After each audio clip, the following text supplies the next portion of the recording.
Starting a website in Webflow is incredibly easy, and we give you multiple ways to go about doing it. Once you're ready, simply click the New Website button on the top right of your dashboard. Before selecting your starting point, you'll need to give both a name and a subdomain for your website.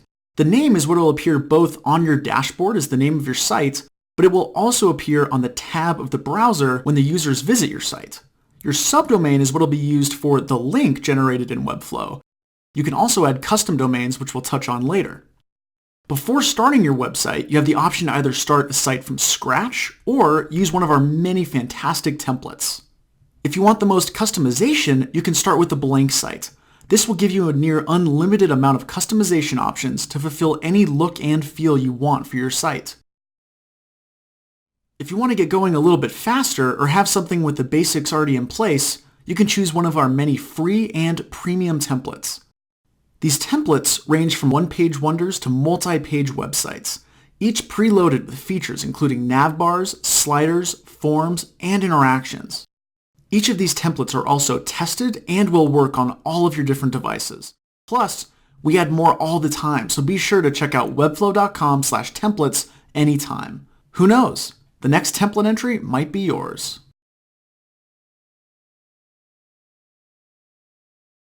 When you first enter the Webflow Designer, it can be a little overwhelming, but with a little time and practice, it'll feel like second nature. Starting on the left-hand side, you'll have your Add Elements and Pages panels. The Add Elements panel is where you'll find all of the objects, widgets, and elements you'll use to add to your page, including some of the basic layout options, typography, media, as well as your favorite features like sliders and navbars. Anything you need to add to your page or website, you'll find here. In the Pages panel, you'll be able to see an overview of all the pages on your website. This is not only where you can select and organize all of your pages, but also where you can add and duplicate new pages. Down on the left-hand side, you'll find additional features that will help in your designing process. You can choose to show or hide an element's edges, show empty elements, view your page's grid system, and also a nifty X-ray mode that will give you a deeper view at how your elements are laid out on the page. On the bottom, we have further help resources, including more videos and help documentation. I also recommend taking a look at the keyboard shortcuts, as there's a lot of fantastic time-saving elements in there. On the very top left of the Webflow Designer, you'll have the Back to Dashboard button, which will simply take you back to your dashboard. Next to the dashboard button, you have the Preview button, which takes on the shape of an eye. This feature is incredibly powerful and allows you to view your site live in the browser before publishing it. Also on the top of the Designer, you'll have your different device views, which is an incredibly powerful Webflow feature that allows you to view your site on each device and make style changes accordingly. On the top right, you'll have another handful of very useful buttons. The first are your Undo and Redo buttons, which might come in handy. The next is an icon that lets you know if your page is currently saved. The green check mark, which we see here, means that our page is saved, so we could leave and not lose any of our content. If this icon is red, it means that changes could not be saved, typically due to a bad internet connection. The next is to export your website. Webflow prides itself on creating clean CSS, HTML, and JavaScript. And here you can choose to export the code and use it any way you wish. It will also export any image or font assets that you have on the site. Lastly, we have the Publish button, the magic little link that will take your site live for the rest of the world to see. Simply click on the button and your website can be live in seconds. The final panels are located here on the right-hand side of your screen. This is where the Style, Settings, Navigator, Style Manager, and Symbols panel are located. The Style panel is one that you're going to be using quite a bit. It's where you're going to be adding classes and styling all the different elements on your website. The Settings panel allows you to edit the settings of many of the elements on your page, like links, buttons, navbars, sliders, and more. Pretty much every element that you click on will have settings here. The Navigator panel is an incredibly powerful tool. Not only can you view the structure of your entire website, but you can also move any of those elements throughout your website with ease. The Style Manager gives you a view of all the classes that are being used on your website. You also have the ability to edit and change the name of them.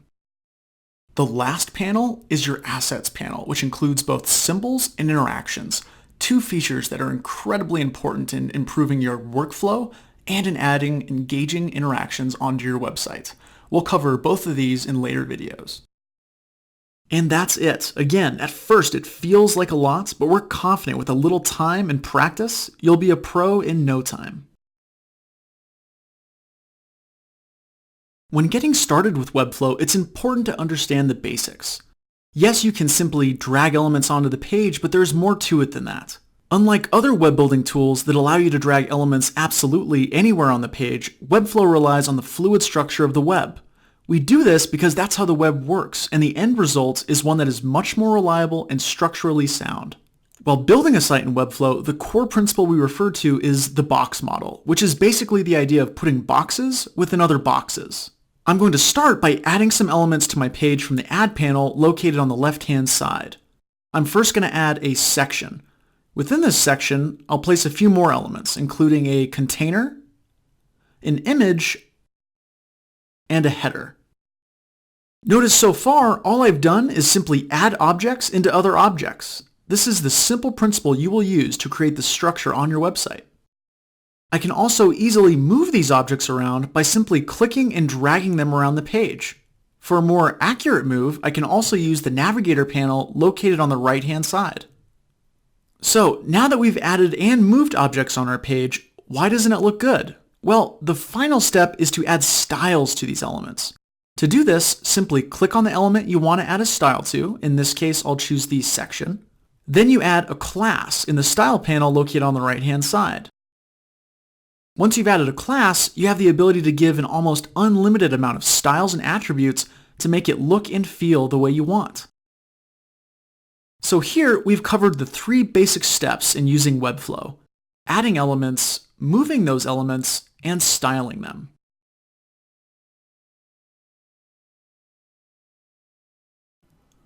The structure of your website is incredibly important. Not only does strong structure lead to a better user experience, but it also makes it easier for search engines to index and crawl your website. Let's take a look at this website template as an example.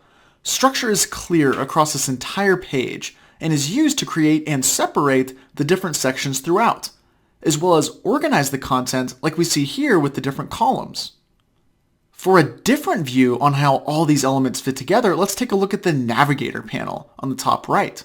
Here we can see all of the different sections, containers, and columns that make up this entire page. And at the top, we'll see our body, which is the wrapper that holds everything onto the page and is therefore the highest level of structure on your site. When creating the structure on the site yourself, you will rely on a few simple elements: sections, containers, and columns. Sections will take up the full width of the page from left to right.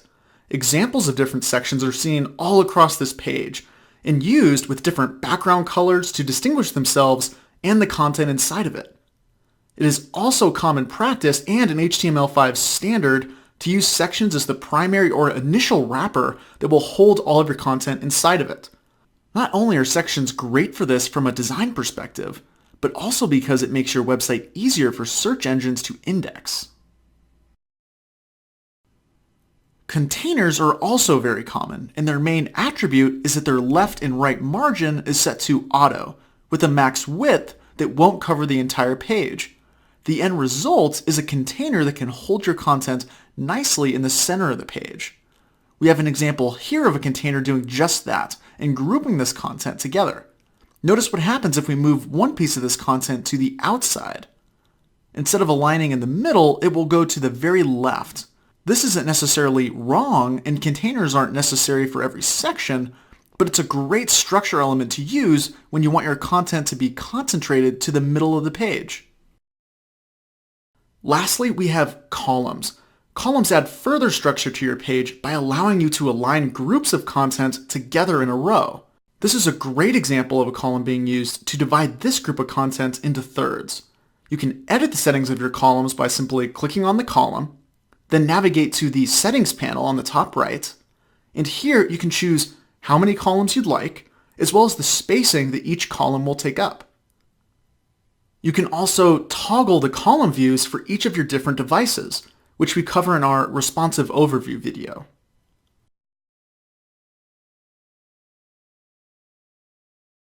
In addition to sections, containers, and columns, two more elements that you'll use when building structure on your sites are div blocks and link blocks. A div block can have many purposes, but think of it as a way to group elements together as one. Here we can see a great example of just that. If we look at the structure hierarchy in the Navigator panel, we'll first see that there is a container, then a set of columns, then in each of these columns we see two div blocks. What these div blocks are doing are simply organizing the content that lives inside of this column.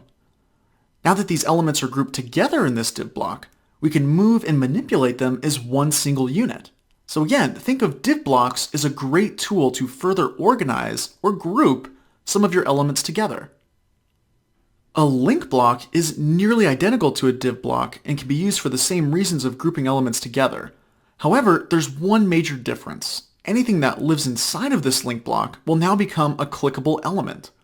A common use case is to insert images into link blocks so that they become a clickable link. If we take a look at the Navigator panel, we can see that there are link blocks placed into each of these different columns, and inside of it, a logo image for each of the companies. And notice that if we preview the page and we hover over each of these logos, they are now clickable elements. Also, just like with links and buttons, you can manage the settings of your link blocks by going to the Settings panel on the top right of your screen. Here you can choose where you would like your link to go, including a custom link, a different page, a section on your page, or an email or even a phone number. And now that you have the basic understanding of both a div block and a link block, be sure to watch the next video to see how all of our structure elements come together. And if you haven't already, be sure to watch our structure video that covers the basic elements in a section, container, and columns.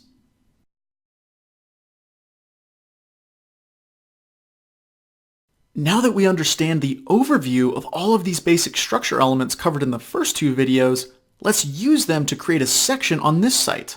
For example, I'm going to create a new testimonial section. To begin adding these elements, simply navigate to the Add panel located on the left-hand side. From here, we will first drag in our section and move it directly into the body of the page. Next, I want to add in my container so that all my content will be concentrated in the middle of the page. And next, I'll drag in my column element, which I will use to divide my testimonial sections. In this case, I want to have 3 columns. Alright, so we've already built a basic structure so far by simply dragging in a few elements onto our page. But there's one more important aspect that we still need to do before this comes together. Adding styles.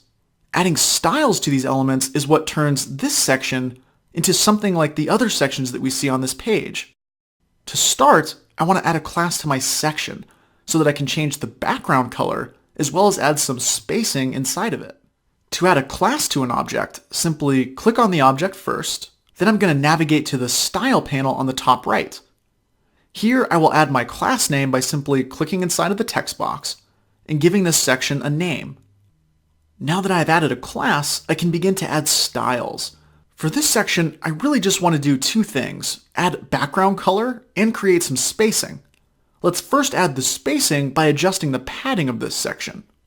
Margin and padding are going to be your primary style choice for manipulating the space both within and outside of your element.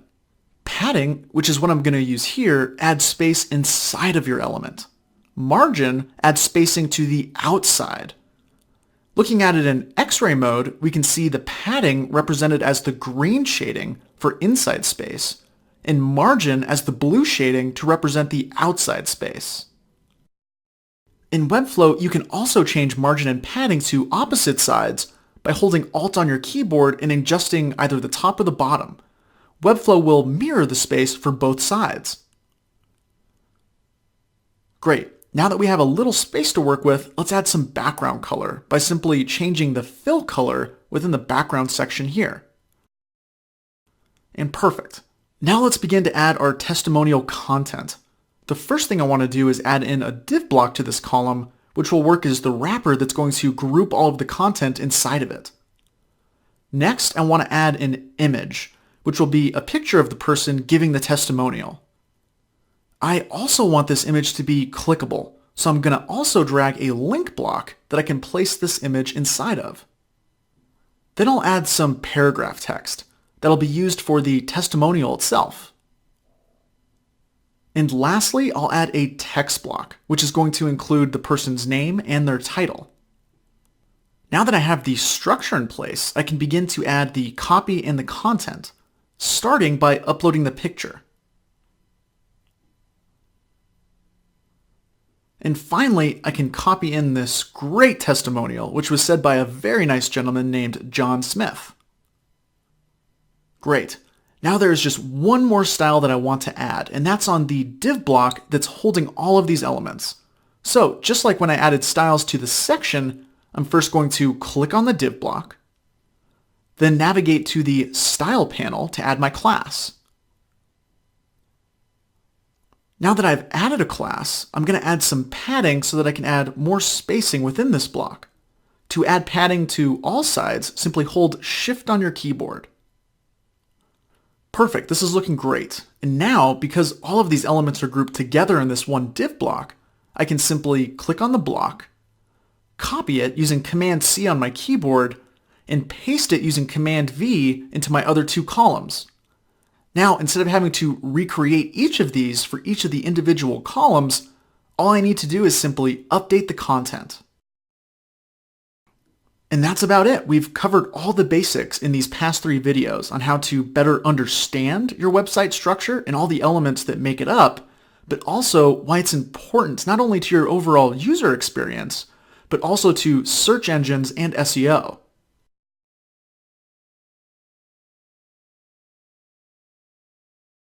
Adding styles to your website is the cornerstone to making your website unique. And the way you add styles to objects on the web is by first adding a class. For example, I've added this object to the site that includes a div block, a heading, and paragraph element. So why does it look like this one? The reason is I haven't added any class to it. By adding a class to an element, I'm given the opportunity to then add styles to it. By leveraging these styles, I can manipulate the elements to look and behave how I want them to. Another important thing to understand about classes is that the style associated to it will transcend to all other objects with the same class. Notice as that I make a change on one, it also changes on all the other objects that share the same class. The benefit here is that you can make a change to one object, and it will update everywhere, all across your site. In Webflow, the styles associated to each class are cascading. This means that styles made on a desktop view, for example, will move down to the devices below it.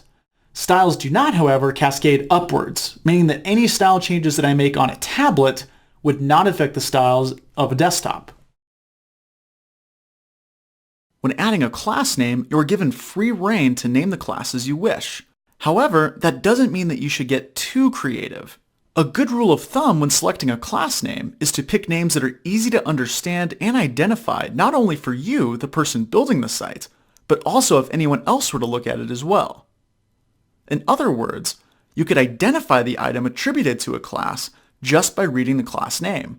Some examples of good class names could be button, navlink, and hero slider. Another thing to remember with class names is that they are not case sensitive, meaning you couldn't have 2 class names that are only differentiated by upper and lower case. For example, Navbar with caps and Navbar with all lowercase would be treated as exactly the same class.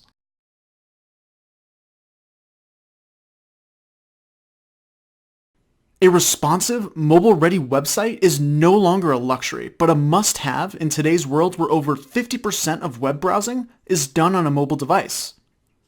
The reason that having a responsive website is so important is simply due to the user experience.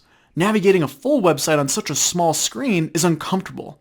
So instead, responsive websites will adjust to better optimize this experience for any screen size, including the navigation bar, as well as the different sections across your page. So now that you understand the importance, how do you go about building one? Well, in Webflow, we make it easy to both create and edit your website on different mobile devices by simply clicking on these device icons at the top of the page. Here, you can edit the desktop, which is the default view, tablet, and 2 mobile views, including landscape and portrait. You can also preview your website on each of these devices as well, meaning you don't have to test your website on your phone or your tablet just to make sure it looks good. Desktop is where you're going to be doing the most of your building work. But now, once your site is complete, you should take a look at all of the different devices to make sure that it's looking and performing exactly the way you'd like it. Depending on how you built your site, you may not need to do much here, as Webflow will automatically adjust your columns, your navbar, and various structures to respond to the different device screens. We can see here how the columns have already responded and are now stacking on top of each other instead of being shown side by side.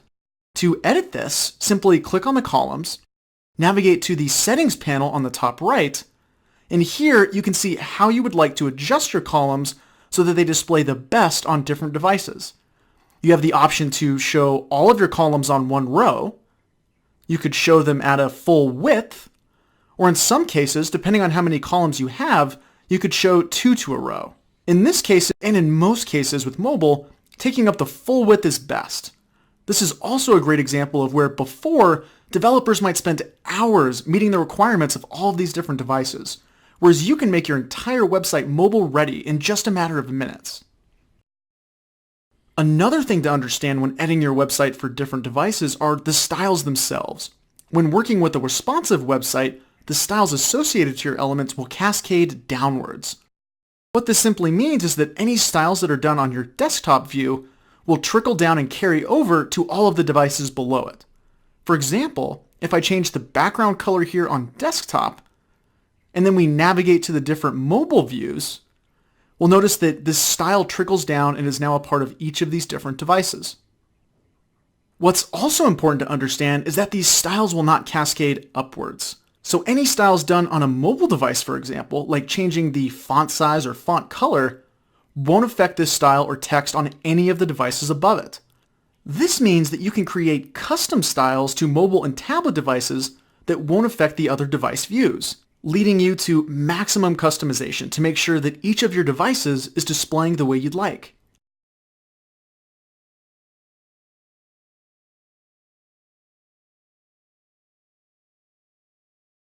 Link elements work as the key navigating elements that users will use to navigate your site and beyond. They help you connect your users to different sections, pages, and even other websites. In Webflow, you can create these links with 3 different elements: a button, a text link, and a link block. Each of these elements works towards the same goal, but goes about it in different ways. Let's add all 3 elements to this section just to see what they do. Just like every other element, to add these links to your page, we'll simply drag them from the Add panel on the left-hand side. Let's start with the button. The button is a great link when you want to call someone's attention to it. You can also give it a class to further customize your button. As with most linkable objects, it's good to add a hover treatment so that the user knows that the element is clickable. We cover the use of hover states in more detail in a later video. The next link element is a text link. Text links can be added in 2 different ways. The first is by simply dragging it from the Add panel like we did with the button. Another common way to add text links is by linking something through inline text, like within this paragraph. To create a link this way, simply highlight the text you'd wish to link from, then click the link button that appears on the top of the text wrapper. Or for a shortcut, you can also use Command K or Control K on your keyboard. The final method of adding a link is by using link blocks. Link blocks are used when you want to create a link around an object or a group of objects. A common use case is to create a linkable image. Currently, outside of this link block, this image cannot be clicked. However, once we place this image inside of the link block, it can be. Regardless of the link style, you can always edit your link settings from the Settings panel on the top right of your page. Here in the link settings, you can choose how and where you would like your link to go. You can link to a direct URL, a page on your own site, a section on your own site, or an email and phone number. Let's set up these 3 links we've created here to demonstrate the different link locations. For this button, let's choose to send this link to www.webflow.com and to open it in a new tab. Let's take a look. Perfect. This button is now opening in a new tab and taking the user to webflow.com. For the inner paragraph link, let's choose to have it go to a page on our own site. So we'll click on the link, and in the link settings, we'll go to the page option, and let's choose the portfolio page. In this case, we'll choose not to have it open in a new tab. Let's take a look. And great, this link will now take us to another page on our website. To get back to the home page, we can simply navigate back using the Pages panel on the top left side. And lastly, for the link block, let's have it go to a different section on this page. We have a few options that we can choose from this list. Each of these are sections that have been given an ID that we can link to. In this case, let's choose the portfolio section. And if we preview the page, we can see now that instead of going to a different site or a different page on our site, it will simply take us down the page to the specific section. And how did it know that this was the portfolio section? Well, because we've added an ID to this section. To view, add, or modify an ID, simply click on the element, in this case, this section, and in the settings panel on the top right, we will see a field to add an ID. Once it's added, it will be included in the drop-down list as an available section to link to.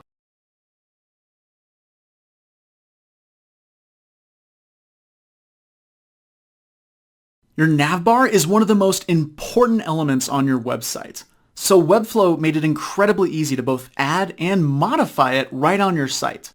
All it takes is a simple drag and drop. Now that it's on our site, let's take a look at the Navigator panel so that we can see the structure that makes up the widget itself. Inside the navbar, we have a container, which holds the brand link block for us to add our logo, a nav menu, which holds each of the nav links, and a nav button, which we'll touch on shortly. You can begin to add elements and style your navbar very easily. Let's start by adding the logo. The best way to do this is by simply dragging in an image element into the provided brand link block. This way, you can use your logo as a link to the home page. You can also add a class to your navbar, which will give you the ability to add styles and customize your navbar even further. For example, we can add some spacing and change the background color. We can also give a class to our nav links and customize those appearances as well. Plus, with Webflow, there's no need to create a different navbar for each of your different devices. Webflow saves you the time by automatically generating a mobile-ready navbar that's guaranteed to look great on any device. You can even edit the settings on your mobile navbar by navigating to the Settings panel on the right-hand side. Here you can customize the menu type, ranging from the defaulted drop-down that we see here. We can choose to have it appear over from the left or the right. We can also adjust the easing methods in which it opens and closes and the time it takes to do so. Lastly, we can customize where we would like our mobile nav to appear. It will default to begin at tablet, but we can reset it to begin on mobile, desktop, or not appear at all. Also, be sure to customize your mobile nav by adding classes to the different elements. We can view these elements by opening up the menu with the Open Menu button in the Settings panel. Here, we can do things like edit the menu button, which we also saw in the Navigator panel. For example, we could give it a class and change the background color, as well as change the icon color inside of it. And this is just the tip of the iceberg in what you can do with your navbar, and we can't wait to see what you do with it next.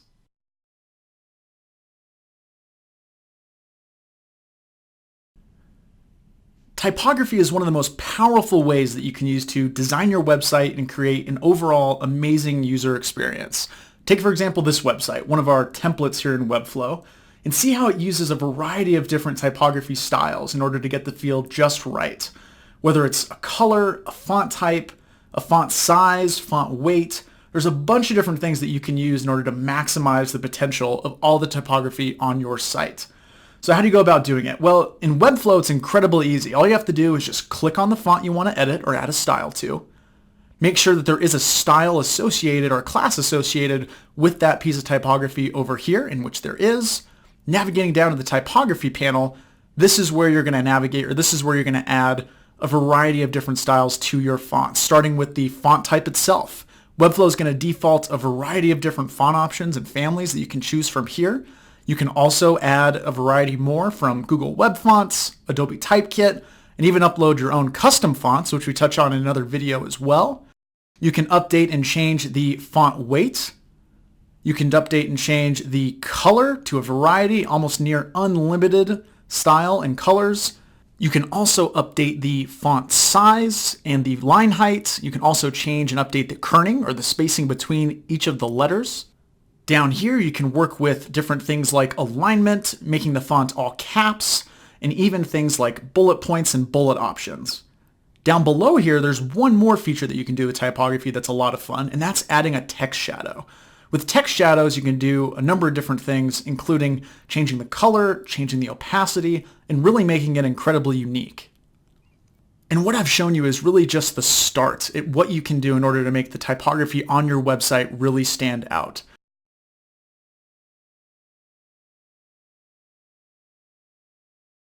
If you ever come to a point where the defaulted font families that Webflow offers aren't enough for you, you can always turn to the massive selection of fonts that are located on either Google Web Fonts, Adobe Typekit, and even upload your own custom fonts. And to do that, all you have to do is go back to your dashboard here in the website settings, the font tab here. This is where you can easily navigate and upload Google Fonts, custom fonts, and even use Typekit as well. For Google Fonts, it's incredibly easy. All you have to do is select from the list, choose the font that you want to use, and then here you can also select the weights that you want to have in the designer as well. To go ahead and see which fonts you can use on Google Fonts, simply click the link over here or navigate to google.com/fonts, and you can get a great view at the variety of different fonts that you can choose from. If you have an Adobe Typekit account, you can seamlessly integrate all of your pre-existing kits from Adobe and easily integrate them onto your websites here. In order to do that, you can go to the help.webflow.com and search for Adobe Typekit. We have a great tutorial on how you can get all that set up for you. For your custom fonts, it's incredibly easy. All you have to do is upload a font file that's either a TTF, OTF, EOT, or WOFF. And all you have to do is simply click Upload. You can search for any fonts that you like.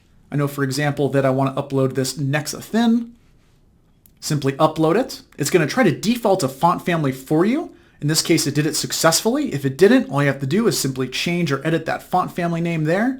And then you have to verify or select what font weight your uploading is. In this case, it's correct. I'm going to choose Thin, and then simply click Add Font, and there you go. If I want to upload an additional font to that same class, again, I would do the same thing. Let's go ahead and search. And I search for Nexa again. In this case, I want to upload Nexa Bold. There I get my font family name, which is the same as the previous one. It defaults it at bold, which is great. I'm going to add that font, and now I have both of them to choose from. So now if I navigate back to my design, I should see all the different fonts that I've added. In this case, let's go ahead and check to make sure that we've added our Nexa fonts. And there we have it. So now we have a variety of different fonts that expand just beyond the defaulted Webflow font families. With Webflow, we give you plenty of options to add interactive features across your entire site. The easiest and most common is going to be doing a simple hover treatment, as we see here by hovering over these buttons and links. To add a hover treatment, simply click on the object you'd like to add it to. In this case, I'm going to choose this button. Make sure that it has a class, and if not, you can easily add one. Once you're in the Style panel, simply click on the States dropdown on the top right. In this list, you're going to see the option for Hover. Once clicked, you can now add and change styles that will only appear when this element is being hovered over. On this button, for example, we can do things like change the background color, change the font color, And we can even choose to translate the entire button upwards. Looking at it now in preview mode, we can see that all of these hover effects are working great. To make this hover treatment even more smooth, we can add a transition time to each of the different effects. To do this, simply click back on the button, and in the Style panel, we'll scroll to the very bottom until we get to the Effects section. Now, we want to add transition times to each of the different style changes that we added on hover. So in this case, that includes background color, the font color, and transform. The defaulted value of 500 milliseconds is typically perfect, but you can adjust it to make it faster or slower if you wish. Now, if we preview our page, we can see a nice smooth transition over the button as all of these effects come together. This is perfect. And this was just a glimpse at how you can use hover effects across your site. The best thing to do is to simply play around with all of your different ideas and see what works best for you. In the next video, we'll move on to additional interactions that you can add to your entire site.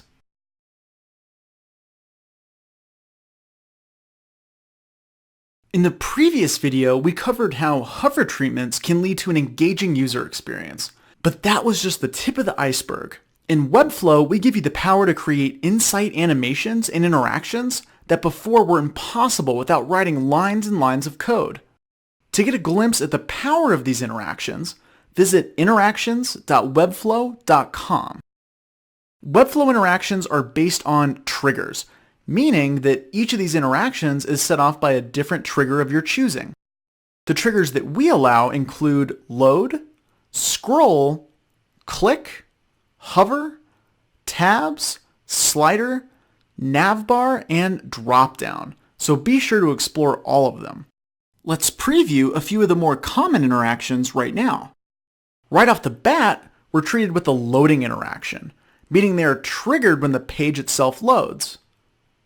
If we scroll to the next section, we can see a great example of a scroll interaction, which only occurs as the user scrolls down the page. Here, we can see an example of a click interaction, which is triggered by simply clicking this button, which engages another object on the screen as we see with this element sliding from the side. In the first video, we covered how hover effects can work on buttons and other links, but with Webflow interactions, you can take hover treatments to a whole new level. Notice what happens here when I hover over this element. We can see here that multiple objects are reacting to this hover treatment instead of just the one like we saw in a previous video. And this is just the beginning. Be sure to explore the full Webflow interactions page yourself and watch the many detailed tutorials that we have around each of the triggers.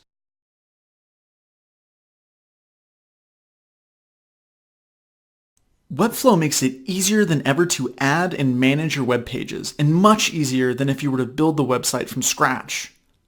To manage your pages, simply navigate to the Pages panel located on the top left of your screen. Here, you will have the ability to oversee all of your pages and organize them in any order that you wish. This is also where you can create new pages by simply clicking the Create New Page button on the top of the panel. Once clicked, you will have access to all of this page's individual settings. We can also access any page's settings by clicking on the cog icon located on the right of any of the pages. Within these settings, we can duplicate, delete, or even make this page the home page for the entire site. Below is where all the individual page details are located. Here we can classify a parent folder, which I'll touch on in just a moment, the page name, which is only going to be the displayed name that you see here in Webflow, not public for any of the audiences to see, so feel free to name them whatever works best for you. You can also change the slug, which is another term for URL. Below, we even provide a quick little preview of what your URL is going to look like. In this case, you would see your website name, .com/about. Keep in mind that Webflow will default the slug or the URL based on the page name that you selected. So if you'd like to make a change, simply click in the field and change the URL to whatever you wish. These last three fields are all related to the SEO details of your page. The SEO title is the name that the browsers and search engines will display to your audience, which is most commonly seen as the text in your browser tab. The SEO description and SEO keywords allow you to boost your pages and overall website's search engine rankings. A good SEO description is anywhere between 130 and 170 characters and gives an accurate description of what your site is all about.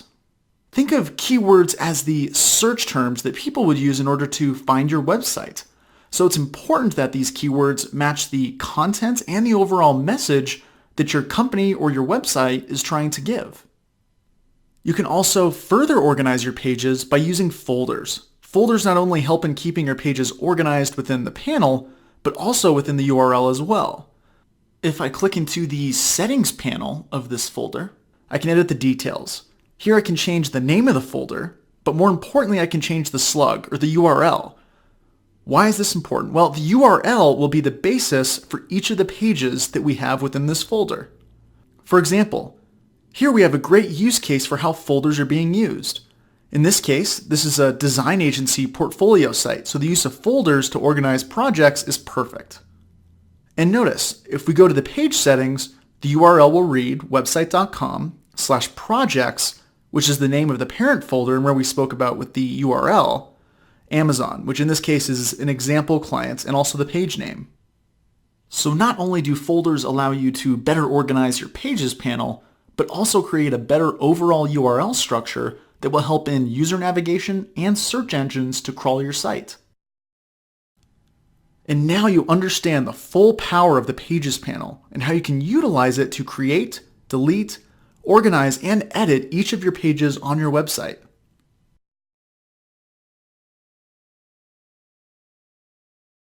As your site gets larger and you add more and more content and pages, it can become more difficult to update and manage your website. Symbols is an incredible time-saving feature that allows you to easily manage and update common elements all across your site. For example, let's say that I wanted to make a change to this footer on the home page. Without symbols, I would then have to make this exact same change to the footer on every page of my site. This is horribly inefficient and time-consuming. Instead, what I would do is create a symbol around this footer by simply clicking on the entire object, then navigating to the Assets Manager tab on the top right. Here in the Symbols section, we will simply click the plus button and make a new symbol out of our footer. Now we can place this footer symbol into everywhere we'd like it by simply dragging it onto the page. Now if we were to add, edit, or change anything on this footer, it would be updated wherever this symbol exists. For example, let's say that I add something to this footer section, and now if we go back to the home page, we'll see that the change has also been made here. For a more visual understanding, I've created a section here that has 3 of the same symbols side by side. Notice what happens when I make a change to one of them. It will push the change to the others instantaneously.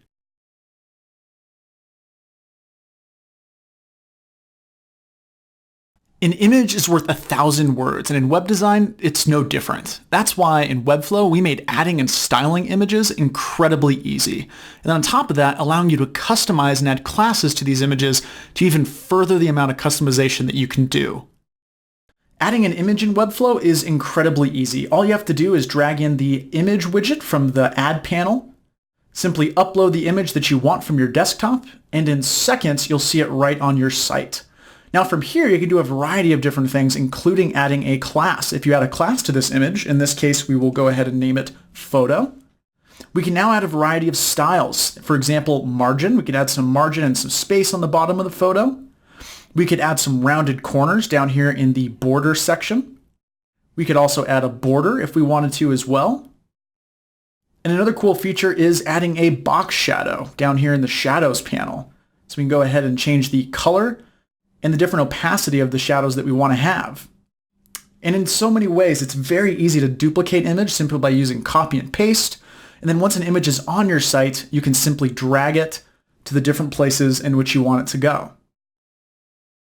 Now, you can always drag in images. Another popular way to do it is to add background images. For example, I have an image that I've already uploaded here. Let's say I want to add or replace it with a new image.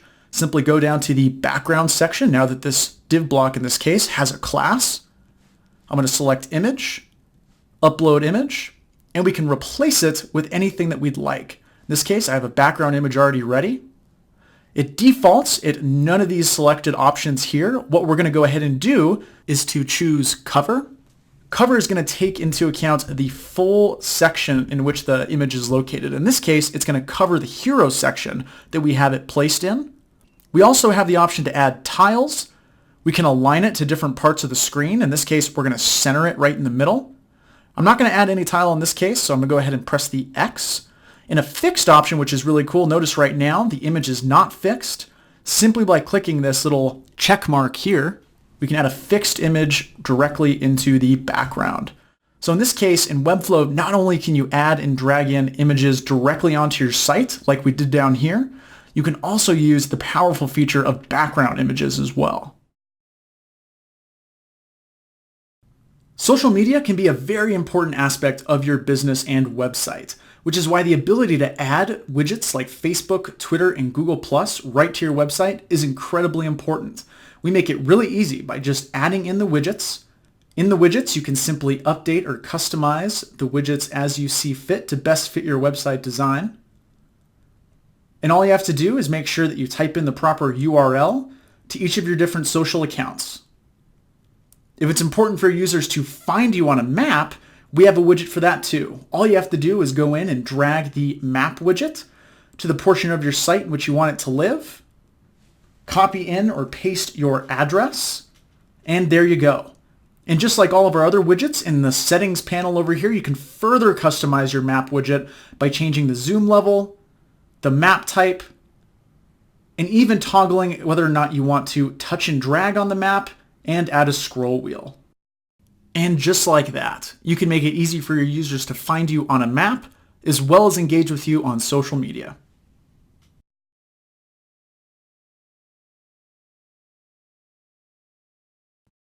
Building websites in Webflow is incredibly easy, but we all know that the end goal is to share it with the rest of the world, which is why in Webflow, you're only one click away. By clicking Publish on the top right of your page, you can instantly push your website live. Once live, you'll experience an incredibly fast and even more reliable hosting platform. And the best part is, you can continue to publish your site even after it's live. If you have a quick change, go back to the designer, make the change, republish your site, and you're good to go, just like that.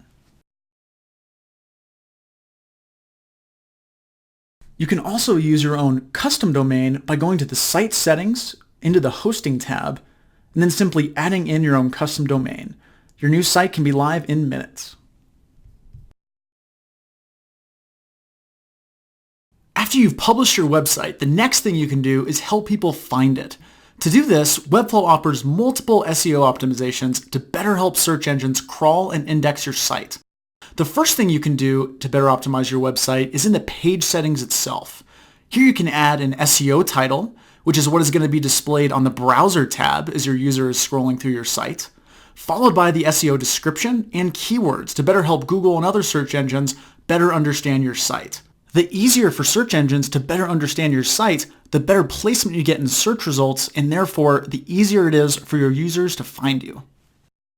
You can also add site-wide SEO optimizations from your site settings within the SEO tab. Here you can add a meta title, a meta description, a robots.txt file, and a sitemap. We also provide some tips on how you can best optimize these sections to get better results. In this video, we're going to show the true power of Webflow in building a one-page responsive website in under 30 minutes. We're going to go ahead and get started by duplicating this website that we see here. We're going to start with a blank canvas. The only thing on this site right now is the body and the navigator panel. We're going to put all of our content inside of this, starting with our navbar. When dragging in the navbar into Webflow, it's going to default some nav links as well as provide a brand link block to put your logo in. The navbar will also work on all of your different devices. Now with many of the elements in Webflow, you're going to go through the process of adding them on the page and then adding classes to them in order to add styles. In this case, we've added the navbar, but in order to style the navbar, we need to first add a class. So in the Style panel on the right hand, into the brand link block. And then you can upload your logo file. Once uploaded, you can adjust the width or height to fit your needs. In this case, I'm going to use 280 pixels. Now that the logo's in there, only thing that's left is to adjust the nav links. Webflow will default 3 nav links for you, but there are no classes attributed to them. So the first thing we want to do is to click one and add a class. Now that the class has been added, we can adjust the styles.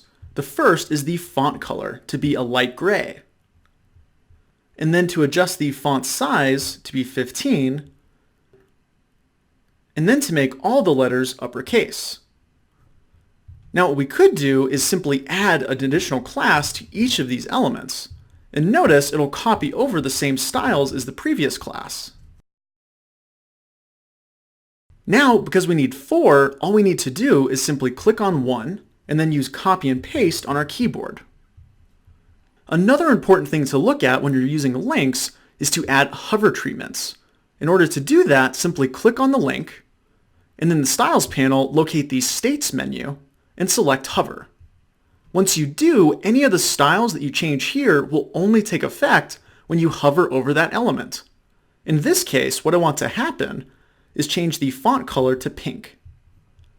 Notice now when we hover over each of these nav links, the font color changes to the pink. However, it happens pretty fast. Another thing that you'll do with links is add transitions. At the very bottom of the Style panel, in the Transitions section, we can add a transition for font color. The defaulted value is going to be 500 milliseconds, which is typically perfect. And notice now when you hover over the elements, there's a nice transition effect. Now all we need to do is update the content in the Navbar, which I'm going to fast forward through right now. Perfect. Now our Navbar is complete. The next thing we want to do is start adding in our hero section content. The first thing we want to do is drag in a container, which is going to hold all of our content elements in place. Notice now the container is moved up behind the Navbar, so what we want to do is add some padding to push that container down. So clicking on the hero section, we can adjust padding on the inside to push the Navbar a little bit further down to the middle of the hero section. Now we can begin to add our content within the container, starting with the heading. Below this heading, I want to add some additional text, so I'm going to drag in a a text block. The text block, I'm going to also give a class to. In this case, I'm going to call it a hero subheading, and begin to style it. I'm going to change the font color to be white, adjust the font weight, also adjust the font size, and the line height. I also want to adjust it so that the width is only 60% of the container that it's in. So I can type in 60%. Great. Now below this, I want to add a button, which I'll do by simply dragging it onto the page. And I will drag it within the container. I've already added some styles to this button, but if we look over in the Style panel, we can see what those are. The first thing I've done is added some padding inside of the button to give it some space. I've also changed the font color to be white, centered the content, added a fill color, which in this case is a pink with a slight opacity, as we can see here, and I've also added some borders around each of the sides of 3 pixels and a border radius, which is going to curve the corners of the button. There's also a transition effect to adjust when the background color is being hovered upon. So in this case, if I was to hover over the button, notice that the background color transitions from a pink with a slight opacity to a pink with a full opacity. I also want to add some space between my hero subheading and my button. To do that, I'll click on my hero subheading and add some margin below it. There we go. Now all I need to do is update my content inside of the hero section. There we go. So now we've completed our Navbar and our hero section. The next section that we want to add is a 3-column layout section, which will start by adding in a section element. We'll drag it into the body, which will appear below the Hero section. I'm also going to give this section a class. It's going to be the same class that all of my sections on the page will use. The common element or style that these sections will have will be some padding on the top and the bottom of 70 pixels.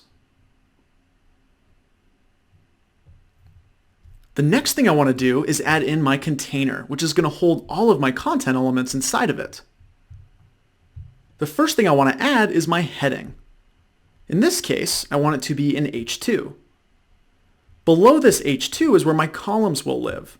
Webflow makes it super easy to add columns by simply dragging in the columns element and then adjusting how many columns you'd like to have. In this case,